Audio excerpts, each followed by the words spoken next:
আগামী জাতীয় সংসদ নির্বাচন প্রলম্বিত করার চেষ্টা চলছে বলে সন্দেহ করছে বিএনপি।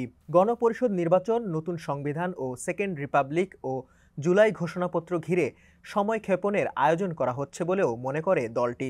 সাম্প্রতিক পরিস্থিতি উল্লেখ করে কয়েকজন জ্যেষ্ঠ নেতা বলেছেন, অন্তর্বর্তী সরকারের প্রধান যে লক্ষ্য একটি অবাধ ও নিরপেক্ষ নির্বাচন, এভাবে চলতে থাকলে সেটি ধীরে ধীরে অনিশ্চিত হয়ে পড়বে। বর্তমান রাজনৈতিক পরিস্থিতিকে তারা নির্বাচন প্রলম্বিত করার আয়োজন বলে মনে করছেন। এই বিষয়ে বিস্তারিত জানাতে সমকাল সংবাদ পর্যালোচনায় আজকে আমাদের সঙ্গে যুক্ত আছেন সমকালের সহকারী সম্পাদক এহসান মাহমুদ। তার কাছ থেকে বিস্তারিত জানবো এবং সঙ্গে আছি শাহাদাত তনিম। এহসান মাহমুদ, সমকাল সংবাদ পর্যালোচনায় আপনাকে স্বাগত জানাচ্ছি। ধন্যবাদ। আপনার কাছ থেকে একটু প্রথমেই জানতে চাই, নির্বাচন ঘিরে আসলে বিএনপির সন্দেহ এবং শঙ্কা কি নিয়ে? বিএনপি তো এখন মাঠের রাজনৈতিক দল, আবার এর আগেও তো বিগত 5ই আগস্টের আগে আওয়ামী লীগের পতনের আগ পর্যন্ত বিএনপি মাঠেই ছিল। এখন 5ই আগস্টের পরে যেই নতুন পরিবর্তিত অবস্থা, ছাত্র জনতার অভ্যুত্থানে আওয়ামী লীগের ক্ষমতাচ্যুত হলো এবং দলটির প্রধান দেশ ছেড়ে পালিয়ে গেলেন এবং বড় অংশের নেতাকর্মীরা আটক, গ্রেফতার এবং দেশের বাইরে আছে কেউ কেউ। তো সেই জায়গায় এখন নতুন অবস্থায় স্বাভাবিকভাবেই 8ই আগস্টে নতুন যে অন্তর্বর্তীকালীন সরকার গঠিত হলো এবং সেই সরকারের যেই এজেন্ডা ছিল বা রাজনৈতিক দলগুলোর সাথে যে ঐক্যমতের যে আলাপ ছিল যে একটি নির্দিষ্ট সময় পরে দেশের যে গণতান্ত্রিক উত্তরণ ঘটবে, দেশ স্বাভাবিকভাবে আবার দেশ এগিয়ে যাবে গণতান্ত্রিক দিকে। তো সেটার জন্য নির্বাচন একটি অপরিহার্য বিষয়, জাতীয় সংসদ নির্বাচন। কারণ বিগত 3টি মেয়াদের নির্বাচন, অন্তত 2014, 18 এবং 2024, এই 3টা মেয়াদে নির্বাচন দেশে মানুষ ভোট দিতে পারে নাই মূলত। এবং বিএনপি তো 24-এ নির্বাচন বর্জন করেছিল, 14 নির্বাচন বর্জন করেছিল, 18 নির্বাচনটা হয়েছিল এবং সেটা দুঃখজনকভাবে যে বাংলাদেশের মানুষের জন্য দুঃখজনক যে সেটা মিড নাইট ইলেকশন হয়ে গিয়েছিল, মধ্য রাতের নির্বাচন। তো এমন অবস্থায় স্বাভাবিকভাবেই এখন মাঠের রাজনীতিতে বিএনপি একটা বৃহৎ রাজনৈতিক দল। তো তারা এখন চিন্তা করছে যে সবাই তো ক্ষমতার জন্য রাজনীতি করে, রাজনৈতিক দলগুলো। তো আওয়ামী লীগ চলে গেলে তো বিএনপি বড় দল। তো সেই জায়গায় স্বাভাবিকভাবেই আগামী নির্বাচন ঘিরে বিএনপির একটা নেতাকর্মী শীর্ষ থেকে তৃণমূল পর্যন্ত একটা উদ্দীপ্ত অবস্থা দলটির নেতাকর্মীদের মধ্যে আছে। কিন্তু এখন সেই নির্বাচনটা যত দ্রুত হইতে পারে, দ্রুত হচ্ছে গিয়ে যে নির্দিষ্ট সময় একটা, এই 5ই আগস্টের পরে নতুন যেই গণঅভ্যুত্থানের যেই চেতনা, রাষ্ট্র সংস্কারের একটা আলাপ আছে যে রাষ্ট্র সংস্কার হবে এবং নির্দিষ্ট সময়ে পরে সেই সংস্কারগুলো সম্পন্ন হবে। ইতিমধ্যে সরকার সংস্কারের জন্য 8টি কমিশন গঠন করেছিল, বেশ কয়েকটি কমিশনের তদন্ত রিপোর্ট জমা দেওয়া হয়েছে এবং আরও কিছু বাকি আছে। তো বিএনপির নেতাকর্মী, আমাদের যে রিপোর্টটায় সমকালের আজকের উঠে এসেছে যে বিএনপির নেতাকর্মীরা বিশ্বাস করতে শুরু করেছিল যে সরকার এই সংস্কারগুলো দ্রুত শেষ করবে এবং দ্রুত একটা নির্বাচনের দিকে দেশ এগিয়ে যাবে। অনেক অপরাপর রাজনৈতিক দলগুলোর মধ্যে এরকম একটা আলাপ আছে। তো সেই জায়গায় এখন দেশের সামগ্রিক যে পরিস্থিতি, এখন বিএনপি মনে করতেছে যে নির্বাচনটি কোনোভাবে পিছিয়ে দেওয়া যায় কিনা, এরকম একটা ষড়যন্ত্র বিএনপি দেখতে পাচ্ছে। সেই সন্দেহ এবং আশঙ্কার কারণ হলো দেশে বেশ কতগুলো ইস্যু এখানে এখন তোলা হচ্ছে, যেমন গণপরিষদ নির্বাচনের কথা তোলা হচ্ছে, তারপরে হচ্ছে সংবিধান সংস্কারের কথা তোলা হচ্ছে, অথবা নতুন সংবিধান রচনার কথা বলা হচ্ছে। তো এবং এর পাশাপাশি আরেকটা জিনিস যেটা বলা হচ্ছে যে রাজনৈতিক ঐক্যমত আছে কিনা, এটার জন্য একটা সরকার কিন্তু একটা ঐক্যমত কমিশনও গঠন করেছে এবং জুলাই ঘোষণাপত্র, তারপর হচ্ছে গিয়ে প্রোক্লামেশন, এগুলো নিয়ে আবার সেকেন্ড রিপাবলিক, বিএনপি মনে করতেছে এই ইস্যুগুলো মূলত সামনে আনা হয়েছে যাতে সময় ক্ষেপণ করা হয়। কারণ নতুন যে রাজনৈতিক দলটি গঠন করা হয়েছে সেই দলটি গণঅভ্যুত্থানের শক্তি, বিএনপিও গণঅভ্যুত্থানের শক্তি, তারা নতুন নেতৃত্ব এবং বিএনপি মনে করতেছে যে এই দলটি শক্তি অর্জন না করা পর্যন্ত সময় ক্ষেপণ করা হচ্ছে। মূলত বিএনপির এটা একটা আশঙ্কা যে নির্বাচন পিছিয়ে দেওয়ার জন্য। আপনি সেকেন্ড রিপাবলিকের কথা বলছিলেন এবং গণ পরিষদ নির্বাচন এবং সেকেন্ড রিপাবলিক বাংলাদেশের প্রেক্ষাপটে নতুন কি, নতুন হলে বাংলাদেশের মানুষ এটাকে কিভাবে গ্রহণ করবে আসলে? আচ্ছা, আমাদের একটা জিনিস, আমাদের বাংলাদেশে তো এখন সংসদীয় গণতন্ত্র চলে, রাইট। তো সেখানে প্রধানমন্ত্রী সংসদীয় দলের নেতা থাকেন, রাষ্ট্রপতি থাকেন, আমাদের আলংকারিক প্রধান, এরা সারা বিশ্বব্যাপী সংসদীয় গণতন্ত্রের নিয়মেই এটা। তো গণপরিষদ যেই ইস্যুটা, গণপরিষদ নির্বাচন, আর একটা ইস্যু হলো গিয়ে সেকেন্ড রিপাবলিক। এখন বাংলাদেশ তো ৭১ মুক্তি সংগ্রামের মধ্য দিয়ে স্বাধীন দেশ। তো এখন এই দেশে ৫ই আগস্ট যেটা হলো, তারপরে নতুন করে গণপরিষদ নির্বাচনের তো দরকার নেই। গণপরিষদ নির্বাচন হয় যখন কোনো একটি নতুন দেশ সার্বভৌম অর্জন করে, যেটা আমাদের ৭১ হয়েছিল দীর্ঘ ৯ মাস রক্তক্ষয়ী সংগ্রামের মধ্য দিয়ে। এবং নতুন সার্বভৌম কেবল অর্জন করলো, সেই দেশ কিভাবে পরিচালিত হবে, সেই দেশটা রিপাবলিকটা কিভাবে গড়ে উঠবে, সেটার জন্য হচ্ছে গিয়ে গণপরিষদ নির্বাচন, অর্থাৎ জনমত যাচাইয়ের জন্য, যে বড় অংশে কোন দিকে চায় বা না চায় সিদ্ধান্ত নেওয়ার জন্য। এটা হচ্ছে গিয়ে গণপরিষদের যেই মূল ধারণা, বেসিক ধারণা এইটা। এবং রিপাবলিক যেই ব্যাপারটা বলা হচ্ছে যে প্রজাতন্ত্র, রিপাবলিকের বাংলাদেশ প্রজাতন্ত্র, তো বাংলাদেশে একটা প্রজাতন্ত্র আছে, গণপ্রজাতন্ত্রী বাংলাদেশ সরকার আছে। তো এটা তো ৫ই আগস্টের পরে কি হলো, স্বৈরাচারের পতন হয়েছে, স্বৈরাচার বিদায় হয়েছে, স্বৈরাচার দেশ থেকে চলে গিয়েছে জনতার আন্দোলনের মুখে। কিন্তু এখন এটাকে যদি আমরা বলি যে দ্বিতীয় স্বাধীনতা বা এখন আমাদের সেকেন্ড রিপাবলিক লাগবে, এটা কিছুটা সাংঘর্ষিক। আমার যেটা মনে হচ্ছে যে বাংলাদেশের মানুষও এই ব্যাপারটার সাথে পরিচিত না, অভ্যস্ত না, আর অলরেডি একটা রিপাবলিক আছে। হ্যাঁ, আমরা যেটা বলতে পারি যে বিএনপি যেটা মনে করে, এই নিউজে যেটা উঠে এসেছে, যে রিপাবলিক প্রজাতন্ত্র তো এখন দেশে একটা আছে, এটা তো সার্বভৌম অবস্থার মধ্যে এটা বিরাজ করতেছে। এখন রিপাবলিক তো দেশে একটা সংবিধানের আমূল পরিবর্তন হইতে পারে, সেটা সংশোধিত সংবিধান হিসেবেই থাকতে পারে, রিপাবলিকটার ব্যাপক সংস্কার হইতে পারে, কিন্তু তাই বলতে সেটা সেকেন্ড রিপাবলিক না। কারণ বাংলাদেশ তো দ্বিতীয়বার স্বাধীন হয় নাই, এখানে সেকেন্ড রিপাবলিকের দরকার নাই। এবং মানুষের কাছেও না, মানে আমাদের দেশের মানুষ, খেটে খাজা যারা, মানে দিনমজুর বা গ্রামগঞ্জের মানুষ বা বাংলাদেশের মানুষ যারা, এই আমার মনে হয় যে সেকেন্ড রিপাবলিক, তারপরে গণপরিষদ, এই টার্মগুলো দেশের মানুষের মাথার উপর দিয়ে চলে যায় আমার ধারণা। কারণ দেশের মানুষ ভোট দিতে চায়, মানুষ নির্বাচনমুখী, মানুষ বুঝেছে ব্যালটে তারা ভোট দিবে, ভোটের আয়োজন করবে, আমার ধারণা এইটা। যেদিন জাতীয় নাগরিক পার্টির আত্মপ্রকাশ হলো, সেদিন কিন্তু এই শীর্ষ নেতারা কিন্তু সেকেন্ড রিপাবলিকের কথা বারবারই বলছিলেন।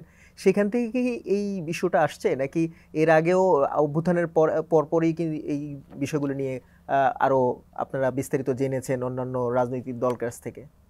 না, এখানে একটা বিষয় হলো গিয়ে যে গত ডিসেম্বরের ৩০ তারিখে, মনে আছে নিশ্চয়, বা ৩১ তারিখে, আমার তারিখটা সঠিক মনে নেই, যে জুলাই শহীদ মিনারে যে অনুষ্ঠানটা হলো, যে জুলাই ঘোষণাপত্র দেওয়ার জন্য, এটা কি ৩১শে ডিসেম্বর না ৩০শে ডিসেম্বর, যাই হোক, তো 2024-এর, তো তখন বলা হচ্ছিল যে জুলাই ঘোষণাপত্র এখানে সেখান থেকে ঘোষণা করা হবে, সমগ্র রাজনৈতিক দলগুলো থেকে মতামত নেওয়া হলো, প্রধান উপদেষ্টা নিজে সেটা উদ্যোগ নিলেন এবং সমস্ত রাজনৈতিক দলগুলোর মতামত দেওয়া হলো।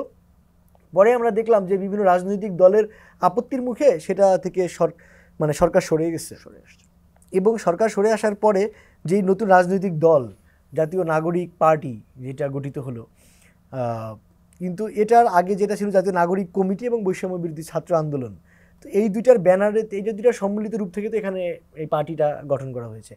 তো ওই এই দাবিটা কিন্তু সেখান থেকেই ছিল। এখন এই পার্টি ঘোষণার দিন থেকে তারা এটা নতুনভাবে, এখন বিএনপি যেটা বলছে যে যে কোনো রাজনৈতিক দল যে কোনো গণতান্ত্রিক উপায়ে দাবি আদায় করতে পারে। এখন এই রাজনৈতিক দলের, জাতীয় গণতান্ত্রিক পার্টির এই দাবি আদায় দাবি তারা করতেই পারে, দাবি জানাতেই পারে, দাবি জানানো তার দোষের কিছু নয়। এই আর কি। নির্বাচন সংস্কার আসলে এটা বলতে বিএনপি কি বলতে চাচ্ছে, আর কি বার্তা দিতে যাচ্ছে?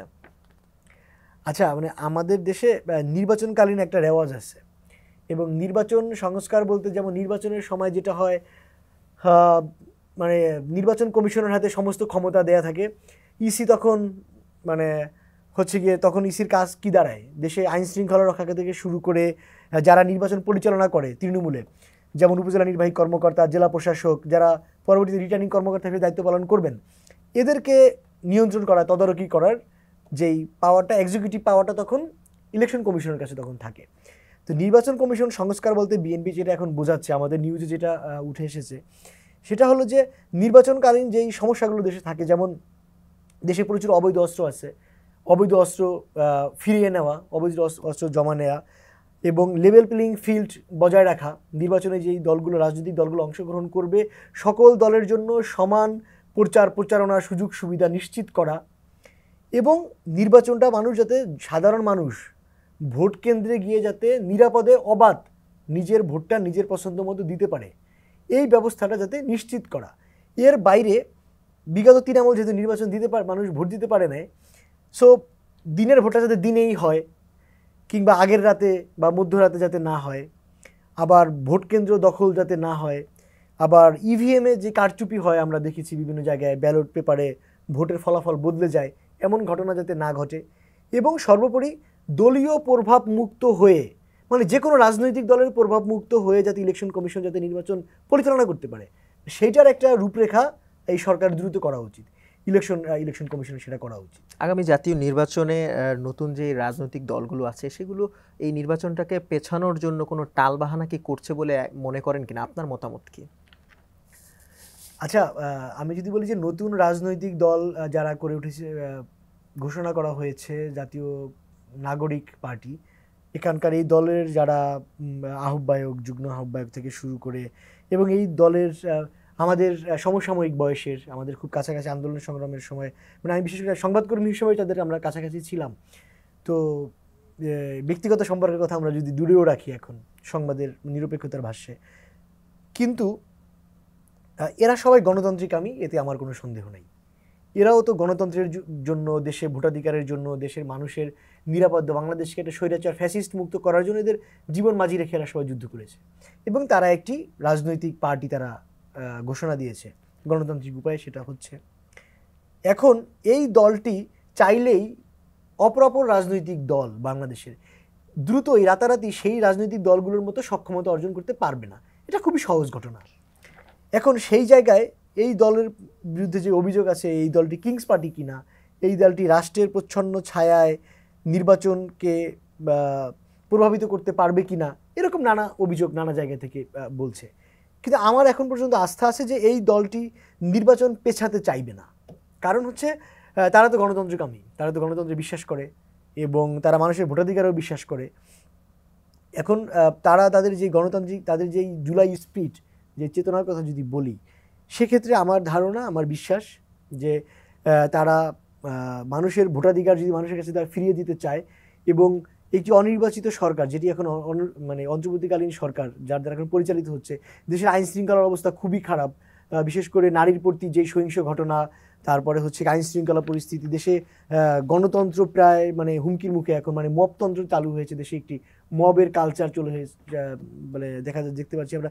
কিছু হলেই বিচারের নামে, বিচারের পরিবর্তে মব দিয়ে 10 জন মানুষ একত্রিত হয়ে একটা কিছু দাবি আদায় করতে চাচ্ছে বা একটা অন্যায় কিছু তারা করতে চাচ্ছে। এই জায়গা থেকে দ্রুত দেশকে স্টেবল পরিস্থিতি নিয়ে যেতে হলে দেশে একটা নির্বাচিত সরকার দরকার, যাতে করে আইন শৃঙ্খলা বাহিনীগুলো ল অ্যান্ড অর্ডার একদম ফুলফিলভাবে প্রতিপালিত হইতে পারে। এই জন্য আমার মনে হয় যে নির্বাচনের দিকে যাওয়া উচিত, এবং এই যে নতুন দল, তারাও দ্রুত জনগণের ম্যান্ডেট নিয়ে তারাও সংসদে যাবে, তো তারাও আমার মনে হয় যে তারাও নির্বাচনমুখী হবে। তো তারা নির্বাচন পেছাতে চায়, এটা আমি পুরোপুরি বিশ্বাস করি। জামায়াত ইসলামী? আচ্ছা, জামাত ইসলামের রাজনীতিটা হচ্ছে গিয়ে বরাবরই ভুল রাজনীতি। 1942 সালে জামাত প্রতিষ্ঠার পর থেকে এখন পর্যন্ত দলটি কখনো এককভাবে ক্ষমতার ধারে কাছে যেতে পারে নাই। কখনো আওয়ামী লীগের প্রতি তারা ভর করছে, কখনো তারা বিএনপির সাথে জোট করে তারা মন্ত্রী পরিষদ সরকারে ছিল। এবং জামাত যেমন 70-এ ভুল করছে, 86-তে ভুল করছে, 96-তে ভুল করছে। সো জামাত সবসময় জনগণের পালস বুঝতে মনে হয় ভুল করে এই দলের নেতারা, এটা মোটামুটি পরীক্ষিত। তো এখন 2024-এ এসে জামাত যে একেবারেই বাংলাদেশের এই যেই আলো বাতাসে জলবায়ু ভৌগোলিকের যেই জনগণ মানুষ, তারা তো কোনো জামাতের পেছনে তো 71 নামে একটা ব্যাপার আছে, 71 নামে একটা ভয়ানক অধ্যায় জামাতের আছে। তো সেই জায়গায় জামাত হুট করেই এককভাবে ক্ষমতায় যেতে পারবে কিংবা জামাত বাংলাদেশ শাসন করবে, এটা জামাত ইসলামের সবাই জানে, ওরা পারবে না এটা কোনোদিন, এটা তাদের দ্বারা সম্ভব না।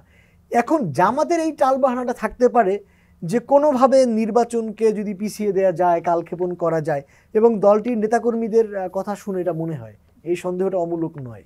এহসান মাহমুদ, সমকাল সংবাদ পর্যালোচনা আমাদেরকে সময় দেওয়ার জন্য আপনাকে অসংখ্য ধন্যবাদ। ধন্যবাদ শাহাদাত।